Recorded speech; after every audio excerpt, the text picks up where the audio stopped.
Hallo Freunde des gepflegten Spielzeugsammelns, ich bin der Sepp von PlanetEternia.de und ihr seht es schon, heute machen wir die ersten Wave 2 Figuren der Masters of the Universe Origins Toyline auf. Orko und Scarecrow sind schon in Deutschland erschienen. Ja, man weiß tatsächlich nicht, was Mattel im Moment macht. Ich glaube, Mattel weiß es selber nicht.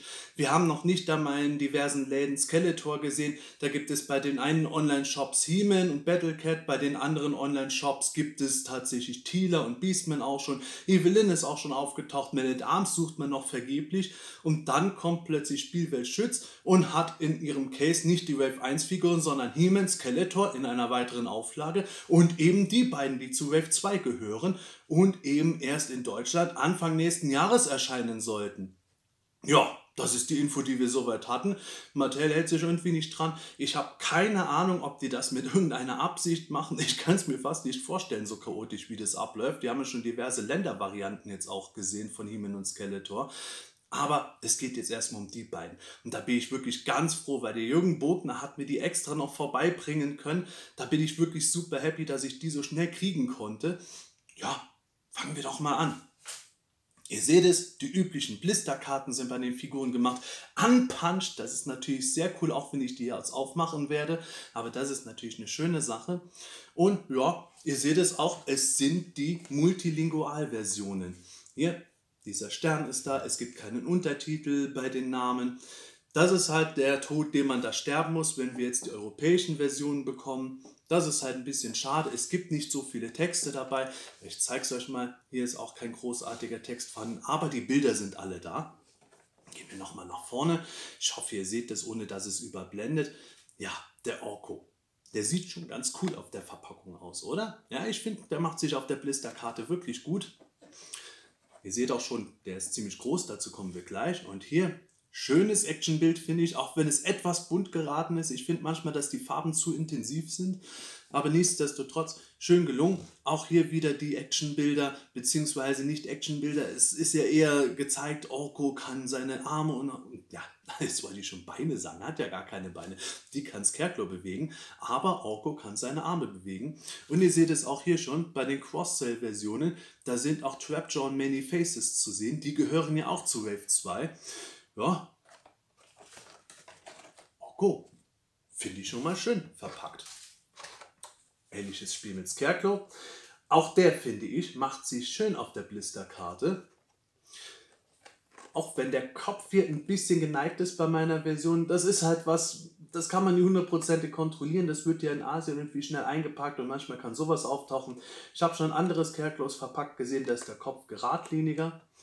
Und auf der Rückseite, da passen die intensiven Farben zumindest bei Scarecrow selber, finde ich. Das macht sich doch schön, so mit diesem Leuchten und so, wie er in der Höhle ist. Das ist auch eine nette Referenz eben daran, wie Scarecrows Vintage Cardback aussah. Auch da hat er in einer Höhle Gegner angegriffen. Hier ist es nur eben Prinz Adam. Ja, Actionbild finde ich wunderschön gelöst. Hier wird nicht auf die Beweglichkeit hingewiesen, sondern darauf, man soll ihn an die Lampe halten. Und dann leuchtet er im Dunkeln. Schick gemacht. Ja, ihr seht es hier wieder. Multilinguale Version, auch bei Scarecrow. Weniger Texte, bisschen schade. Aber ich möchte euch noch auf was hinweisen. Seht ihr das hinter der Figur?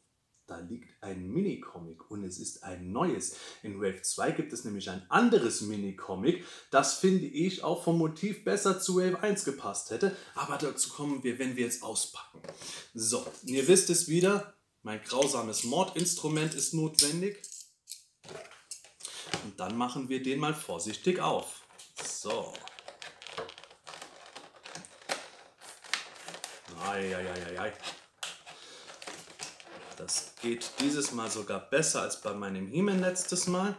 Ich habe es schon letztes Mal, als ich He-Man ausgepackt habe, gesagt, ich muss hier immer aufpassen, dass ich nicht in das Minicomic irgendwo versehentlich reinschneide. Ich bin auch ehrlich gesagt mal gespannt, wie das jetzt hier verpackt ist. Vielleicht wisst ihr es noch, wenn ihr das Video gesehen hattet. Das Minicomic von He-Man war ein bisschen im Blister mit eingeklebt. Das war natürlich sehr unschön. Und ich hoffe, dass Mattel es hier bei Orko und Scarecrow besser hingekriegt hat. So.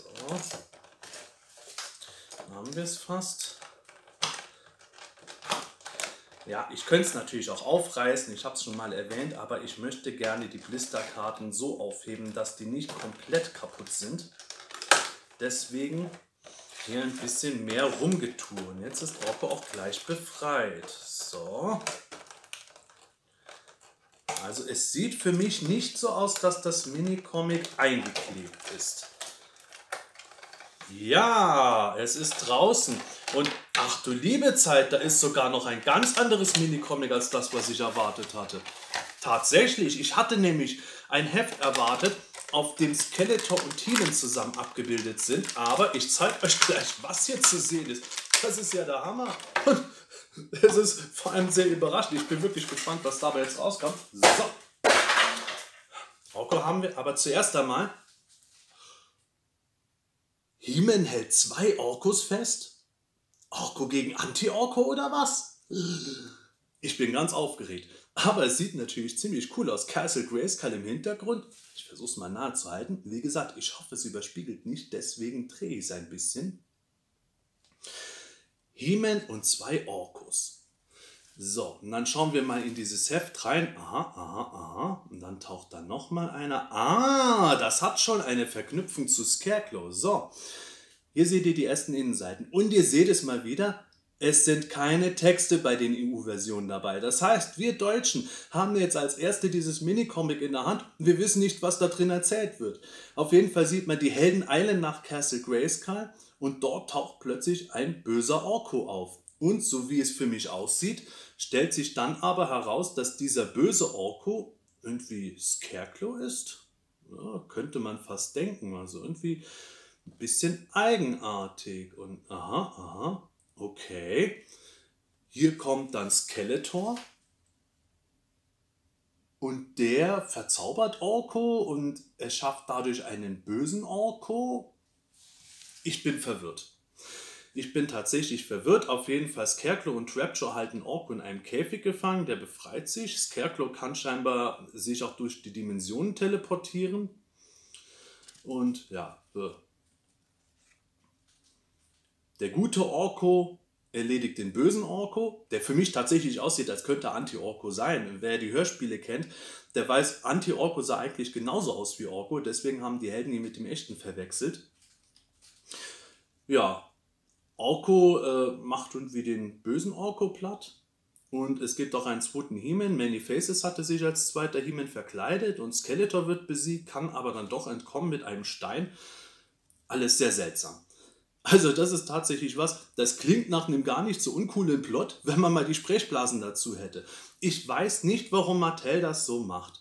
Ich kann nur vermuten, dass Mattel das irgendwie als Standardpraxis macht, damit nicht irgendwelche Muttis, wenn die das im Laden kaufen würden, denken, ach, das ist ja Englisch, was soll das? Ich möchte die deutsche Version und die Kinder verwirrt sind. Ich weiß es nicht, aber bei diesen Sachen, wieso hat man nicht einfach die englischsprachigen Hefte gemacht? Die meisten Leute können mittlerweile zumindest so gut Englisch, dass sie da schon verstehen würden, worum es geht.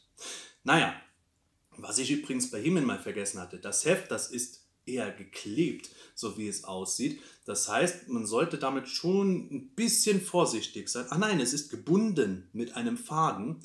Es ist weder geheftet noch geklebt, sondern gebunden. Aber trotzdem, das sieht für mich ein bisschen schwierig aus, dass das auf Dauer zusammenhält. Also das ist natürlich auch wieder ein sehr dünnes Heft, 6 Seiten wie das erste, aber nichtsdestotrotz würde ich damit etwas aufpassen. Andererseits, jede Wave hat ein Minicomic. Das heißt, dass wir in Wave 1, wenn man die komplett sammelt, 4-mal dasselbe Heft hat. In Wave 2 6-mal dasselbe. Boah, dann kann man schon mal eins zerfleddern, wenn es nötig ist. Ja, Orko. Der hat hier eine blasige Standbasis und einen durchsichtigen Ständer. Wird draufgesetzt. So, reingemacht und das ist sein Zubehör. Aber kommen wir erstmal zur Figur selbst. So. Ja, vom Design her sieht der doch wirklich gut aus. Der Orko. Wie immer seine orange Kapuze, rosarotes Hemd, blaue Haut. Ja, der König der Schlümpfe sozusagen. Ja. Die Gelenke sind schon für Orko sehr zahlreich. Man hat hier Doppelgelenke an den Ellenbogen, Doppelgelenke an den Oberarmen und die Hände haben auch Doppelgelenke, lassen sich auch jeweils drehen. Und Orko hat 2 Greifhände, was natürlich ein bisschen doof ist, weil Orko halt keine Waffen hat, aber nehmen wir mal He-Mans Zauberschwert. Wenn man will, kann er schon eine Waffe in die Hand nehmen, wenn das auch ein bisschen lockerer ist. So. Orko-Man oder He-Orko in dem Fall. Ja, der Kopf hat auch ein Doppelgelenk, der hockt hier ein bisschen komisch drauf. Ich finde, der könnte noch ein bisschen tiefer gesetzt sein. Das Doppelgelenk ist schon recht hoch, aber es sitzt drauf. Und ja, sein Mundtuch ist in einen Guss mit dem Hemd und der Kopf ist in den Hut geklebt. So, ja. Dann stellen wir ihn mal auf die Standbasis.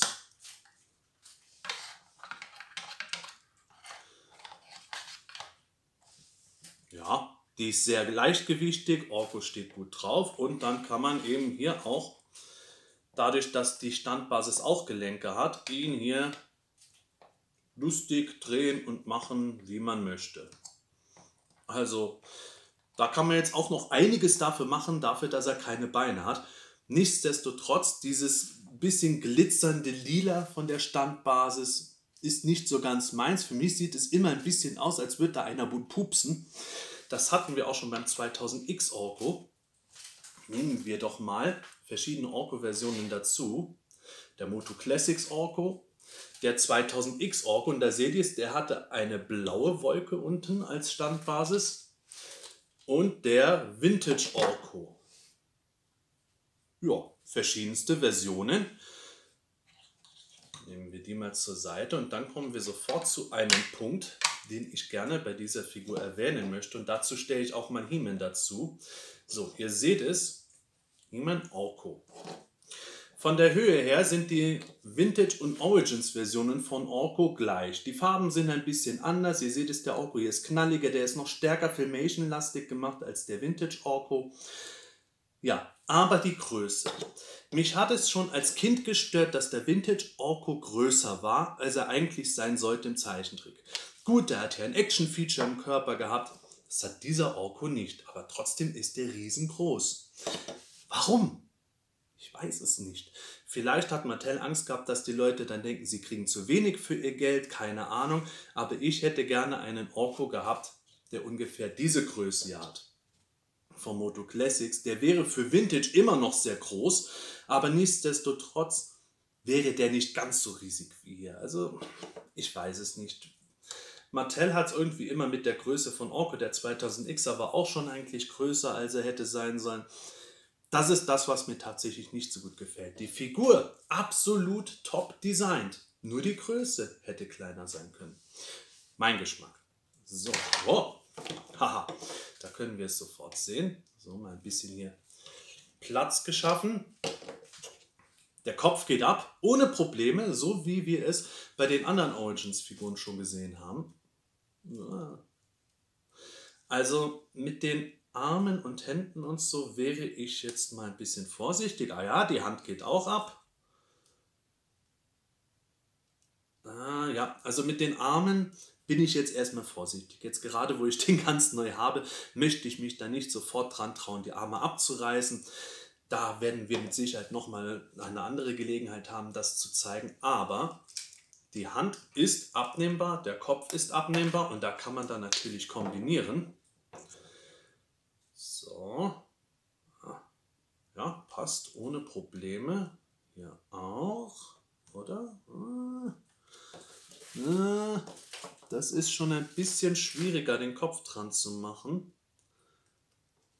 Aber es geht mit etwas mehr Mühe, als ich es gewohnt bin von diesen Figuren. So. Also das sieht jetzt wirklich schräg aus. Ja, He-Orko. Kann man also auch machen, zumindest zu einem gewissen Grade kann man diese Sachen miteinander kombinieren. Naja, He-Mans Loch im Kopf ist zu tief, als dass es da drauf passt. So, machen wir es wieder rückgängig. Ihr wollt ja den Orko sehen, nicht den He-Orko. Aber ihr seht es, die Kombinationsmöglichkeit ist auch bei Orko mit den anderen Figuren gegeben. Kann man jetzt nichts groß gegen sagen. Jetzt muss die Hand nur noch rein. Das ist ein bisschen mehr Gefummel hier aufgrund der Form. Aber das schaffen wir schon. So. Wieder auf die Standbasis gesetzt. Also ihr seht es, da kann auch einfach gut weggehen. Wieder draufgesetzt werden. Alles kein Problem. Funktioniert. Scarecrow. Scarecrow, der Geist von Skeletor. Da gibt es bis heute viele, die denken, ja, das ist ja dann der Geist von Skeletor im Sinne von seiner Seele, oder wenn Skeletor tot ist, dann sieht sein Geist so aus. Ja, das war tatsächlich auch teilweise in den Medien so gemacht, zum Beispiel in den deutschen Werbemagazinen, aber es war nicht so bei den Motu Classics. Dort wurde dann extra der Untertitel geändert in Böser Geist im Dienst des Skeletors. Und auch im Vintage Mini-Comic war Scarecrow ein anderer Charakter. Da wurde natürlich dann immer spekuliert, ist das vielleicht Skeletor aus der Zukunft oder sowas? Ja, das weiß man natürlich nicht. Aber es war selbst innerhalb von Mattel in den 80ern nicht so ganz leicht irgendwo zu sagen, was ist jetzt Scarecrow eigentlich? Bleiben wir mal dabei, dass er ein separater Charakter ist. Als solcher wurde er auch vorhin dargestellt im Minicomic, als ich den gezeigt habe. Und Scarecrow ist natürlich ein Kultcharakter. Das war eine der letzten Vintage-Figuren, die 1987 erschienen sind. Aber der hat absoluten Kultstatus bekommen aufgrund von seinem Design. So, und dieses Minicomic scheint tatsächlich ein bisschen, ja, das ist in der Kante festgeklebt. Ja, also wer sich über Sachen von Super 7 und Co. immer geärgert hat, was die Qualität betrifft, Mattel hat ja auch schon ab und zu so ein paar Schnitzer. Aber nichtsdestotrotz packen wir Scarecrow aus. Auf den freue ich mich auch riesig. Scarecrow ist nicht unbedingt einer meiner Lieblingscharaktere, aber das Design ist natürlich toll. Und ich habe den, hoppla, wie mir das umgefallen, von Anfang an bewundert aufgrund seines Umhangs, der jetzt hier gar nicht so leicht rauszunehmen ist. Ich glaube, da muss ich den Innenblister noch mal zerschneiden. Denn der Umhang ist nicht aus Stoff gemacht wie in den 80er Jahren, sondern aus Plastik. Das finde ich super und das ist genau die Art von Fortentwicklung, die ich bei sowas wie den Motu Origins heutzutage schlichtweg erwarte. Ich brauche da jetzt nicht eine 1:1 Adaption aus den 80ern, sondern ich möchte da auch schon gerne einen modernen Spin haben, dass man sieht, die Sachen, die sind auch wirklich 2020 produziert worden. So, Bänder noch weg. Hey, das sieht schon ganz schön aus. So, hat auch eine Waffe dabei, seine Sense sagt man ja immer. Es war ja die Grayskull Hellebarde eigentlich, die da recycelt wurde. So, und da ist der Scarecrow in all seiner Pracht. Ja. Da kann man es schön sehen. Hier, der Umhang ist aus Plastik und das muss ich euch als allererstes nahe zeigen.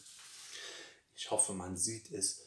Der Umhang, der hat eine richtig schöne Struktur, als wäre es ein Stoff, der aber aus Plastik gemacht ist. Also da hat sich, wer auch immer den gestaltet hat, richtig Mühe gegeben. Und auch hier hat er jetzt kein Gummiband, sondern eine Plastikkette als Halterung. Finde ich sehr schön. So. Er hat natürlich die grüne Hellebarde, beziehungsweise die, nennen wir es einfach weiter, Sense, die grüne Sense. Die EU-Version, die hatte eine durchsichtige in der Vintage-Toyline, aber die US-Version eine grüne. Insofern klar. Ich hätte es natürlich am besten gefunden, wenn hier die Klinge aus durchsichtigem Plastik gewesen wäre und der Rest in grün. Aber ja, ganz ehrlich, bei dieser Toyline, die Waffen, die sind alle bisher einfarbig. Das kann ich da schon verstehen. Ja. Und Scarecrow hat auch wieder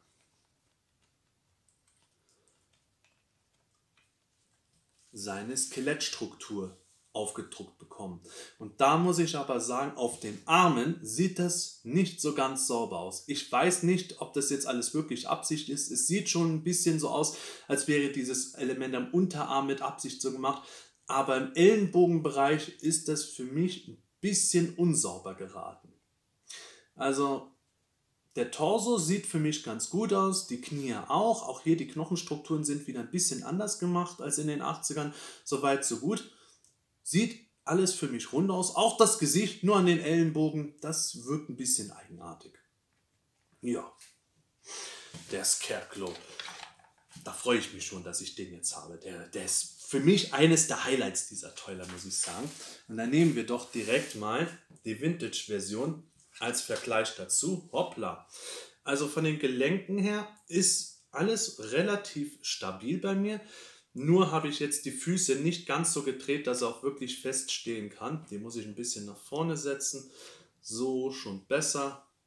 So, und jetzt zeigen wir das mal. Das ist mein Vintage Scarecrow, den ich seit Jahren habe. Vielleicht ist der ein bisschen dem Gilb unterworfen worden. Das kann ich jetzt gar nicht so genau sagen, ob der früher mal weißer war. Aber ihr seht es, der Farbton ist dem vom Moto Origins Scarecrow nicht unähnlich. Ob Mattel jetzt da auch einen vergilbten genommen hat oder nicht, weiß ich nicht. Ich fand, dass die Figur noch nie so wirklich weiß war, sondern immer so einen gewissen Gelbtouch hatte, eben wie die Figur. Deswegen ist es für mich in Ordnung. Und ihr seht es, ich habe die EU-Version.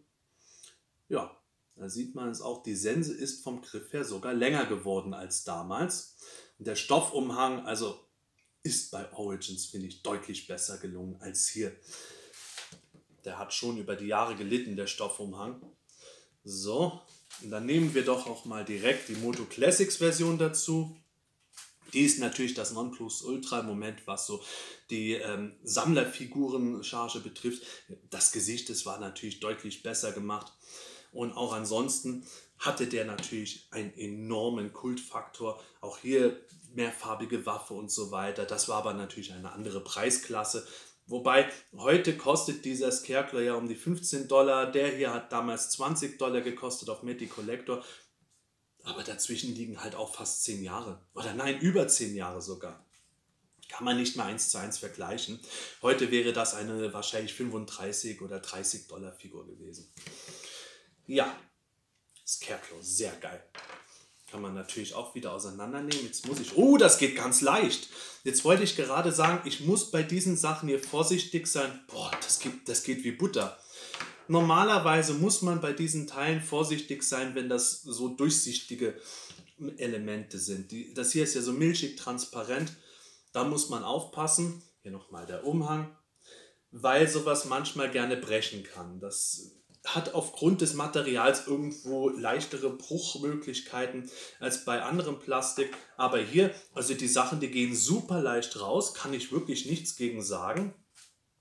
Das auch. Toll, toll. Also da braucht man sich gar keine Gedanken machen, dass da irgendwas passiert. Und dann nehmen wir doch mal wieder He-Man und dann kombinieren wir einfach ein bisschen was. So. Also das geht wunderbar. Dieses Mix and Match, ich habe es schon mal erwähnt, ich finde es wirklich schade, dass das nicht irgendwo beworben wird. Mattel macht daraus zwar einerseits kein Geheimnis, aber andererseits steht es halt nirgends auf der Verpackung. Also das geht wirklich wie Butter ab. Viel leichter als bei anderen Figuren sogar. Ich habe den Eindruck, als hätten sie das schon fast mit Absicht gemacht. Naja, auf jeden Fall ist es toll. Warum Mattel das nicht bewirbt, ich weiß es nicht. Vielleicht haben sie Angst, dass dann irgendein Kind an die Sachen gerät und eine Hand verschluckt, dass das irgendwelche Sicherheitsbestimmungen hat und sie es deswegen nicht mehr wählen. Aber für uns Sammler ist es doch eine coole Sache. Ich meine, der wird nicht bei mir so im Regal stehen, aber es macht schon irgendwo Spaß einfach.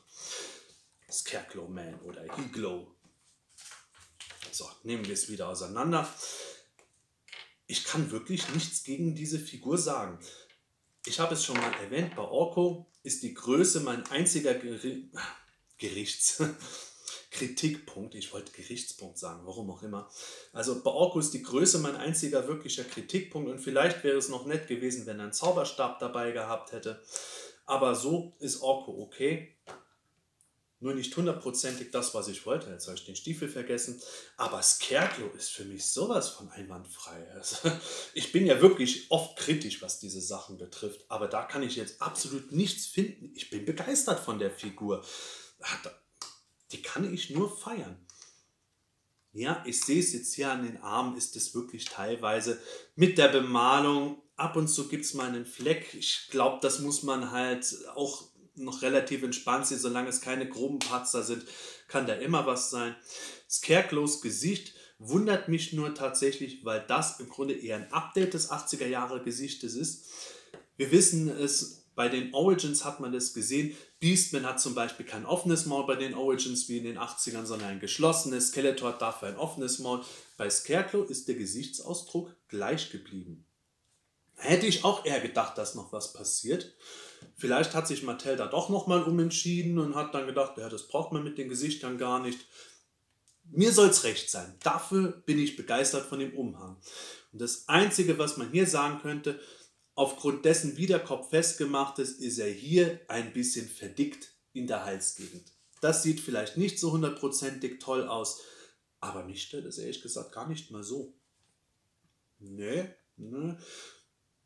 Dünner wäre besser, aber es geht schon. Und ja, wenn man das jetzt nicht gerade von unten anschaut, sondern ein bisschen von oben, dann fällt es schon gar nicht mehr auf. Schöne Sache. Ja, was bleibt noch?